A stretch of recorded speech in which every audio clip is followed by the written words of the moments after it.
오늘 우리가 함께 볼 하나님의 말씀은 열왕기하 17장 32절부터 33절까지 말씀입니다. 열왕기하 17장 32절부터 33절까지 말씀 제가 봉독하겠습니다. 그들이 또 여호와를 경외하여 자기 중에서 사람을 산당의 제사장으로 택하여 그 산당들에서 자기를 위하여 제사를 드리게 하니라. 이와 같이 그들이 여호와도 경외하고 또한 어디서부터 옮겨왔든지 그 민족의 풍속대로 자기의 신들도 섬겼더라. 아멘. 예전에 개척교회를 섬기면서 주중에 일을 할 때였습니다. 이제 직장 생활을 하면서 일을 했는데 새롭게 오픈하는 식당을 도와주기 위해서 광주로 출장을 갔던 일이 있습니다. 출장을 가서 하루 종일 이제 손길을 돕고 이제 일을 다 마치고 나서 직원들과 함께 저녁 식사를 하는데 대뜸 그 가게 사장님이 자기가 손금을 봐주겠다고 하시는 것입니다. 그리고 한 사람 한 사람의 손을 보면서 이러쿵저러쿵 이야기를 하는데 직원들이 그 말을 믿지 않죠. 사장님이 뜬금없이 손금을 봐준다고 하니 믿지 않습니다. 그러니까 사장은 자기가 얼마나 대단한 사람인지를 이제 자랑하는데 뭐라고 했는지 아십니까? 자기가 손금을 잘 봐준다라는 그런 이야기를 하기 위해서 꺼낸 말이 교회를 다닌다는 겁니다. 교회를 다니는 사람이 손금을 보고 있으니 제 입장에서는 왜 저러나 싶었습니다. 당시에 제가 일을 하고 있었지만 사역자였기 때문에 그렇게 생각을 했죠. 물론 제가 사역자라는 사실은 이야기하지 않고 듣기만 했습니다. 그분은 계속해서 이야기하시는 거예요. 자기가 교회도 열심히 다니고 또 이런 것에도 관심이 많기 때문에 손금을 정말 잘 볼 수 있다는 것이죠.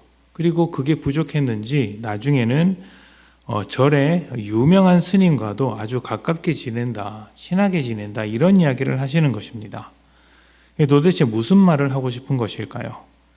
자기는 어떤 영적인 사람과 잘 지내고 있으니 손금을 기가 막히게 잘 본다는 말을 하고 싶었던 것이죠. 우리 사회를 관통하는 주제 중에 하나가 바로 다양성입니다. 다양성이란 서로 다른 것을 인정하고 포용하자는 것이죠. 서로의 생각과 주장을 인정해 주자는 것입니다. 이런 다양성은 장점이 있습니다. 나와 다른 사람을 이해하고 받아줄 수 있죠. 또 내가 가지고 있는 범위를 넘어서서 더 넓은 세계를 만날 수도 있습니다. 이런 것들은 장점이죠. 하지만 장점만 있는 것은 아닙니다. 때로는 이 다양성이라는 것이 가장 본질적인 문제, 반드시 지켜야 하는 문제까지도 흔들어 버릴 때가 있습니다. 어떤 것들이 있을까요? 우리 신앙의 밖에서 일반적인 상황에서 예를 찾아보자면 독도 문제가 있습니다. 독도는 우리 땅이죠. 이것은 나라의 주권에 대한 이야기입니다. 그런데 다양성이라는 이유로 독도를 일본 땅이라고 주장한다면 인정하고 받아들일 수 있겠습니까? 이런 주장이 있으면 무엇이 옳은지 분별하고 그 본질을 지키는 데 애를 써야죠. 신앙에서 본질을 지키는 것은 매우 중요합니다. 본질적이지 않은 문제에 대해서는 얼마든지 다양성을 열어두고 받아들일 수 있습니다. 예배의 형식이나 모양 같은 것들이죠. 예배의 시간, 이런 것들은 얼마든지 바꿀 수 있습니다. 그러나 우리가 예배 드리는 대상을 바꿔서는 안 됩니다. 예배의 대상은 본질에 관한 문제이기 때문이죠. 예배만이 아니라 믿음 자체가 그렇습니다. 믿음의 본질은 하나님께 있고 예수님께 있습니다. 구원은 오직 예수를 믿는 믿음으로부터 나온다는 이런 흔들릴 수 없는 본질이죠. 그런데 앞에서 손금을 봐주겠다는 그 사장은 예수든 스님이든 또 성금을 가르쳐주는 무속신앙이든 상관없이 다 좋다고 생각하고 있었던 것입니다. 본질을 바꿔버린 것이죠. 그렇다면 왜 본질을 바꾸었을까요? 오늘 말씀에 힌트가 있습니다. 북이스라엘을 점령한 아수르는 그 지역을 관리하기 위해서 민족 혼합 정책을 폈습니다.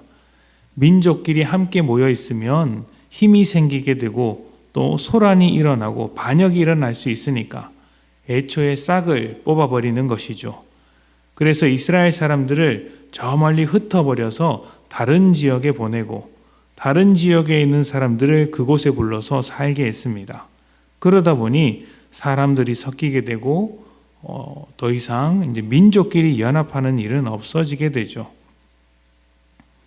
게다가 멀리서 온 사람들은 자기 땅에서 섬기던 우상도 가져와서 섬겼습니다.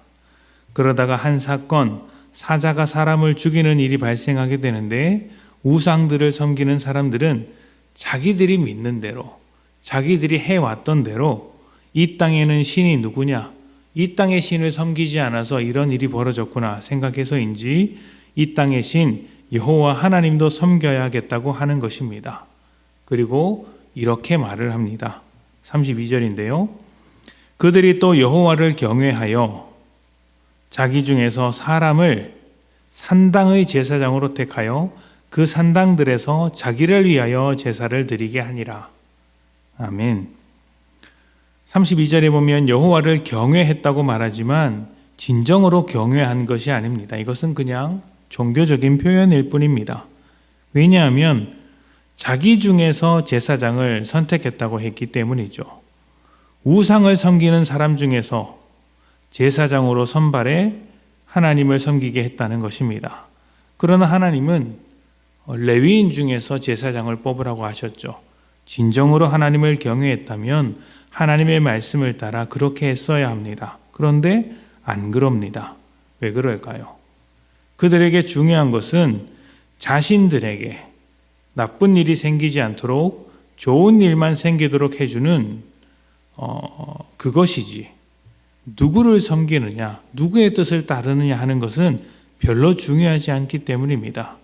그래서 나쁜 일을 막아주거나 좋은 일을 주기만 한다면 그것이 하나님이든 우상이든 상관없는 것이죠. 교회가 세상을 소망하면 그 중심에는 아무 것이나 둡니다. 하나님을 부르지만 권력을 추구할 수도 있고 숫자를 따질 수도 있고 돈을 우상으로 삼을 수 있습니다. 그런 것들을 중심에 두고 하나님을 믿는 척하는 것이죠. 하나님의 이름을 부르기는 하지만 하나님께 기도를 하지만 사실은 세상에 소망을 두는 것이고 우상을 섬기는 것과 같습니다. 하나님을 대신해서 우상을 섬기는 것이고 또 하나님을 우상처럼 섬기는 것입니다. 믿음이란 하나님의 뜻을 따라가는 거예요. 그래서 하나님만 중심에 두는 것이죠. 다른 우상들을 제거하고 오직 하나님의 뜻대로만 살아가는 것, 이것이 오늘 우리에게 요구되는 믿음입니다.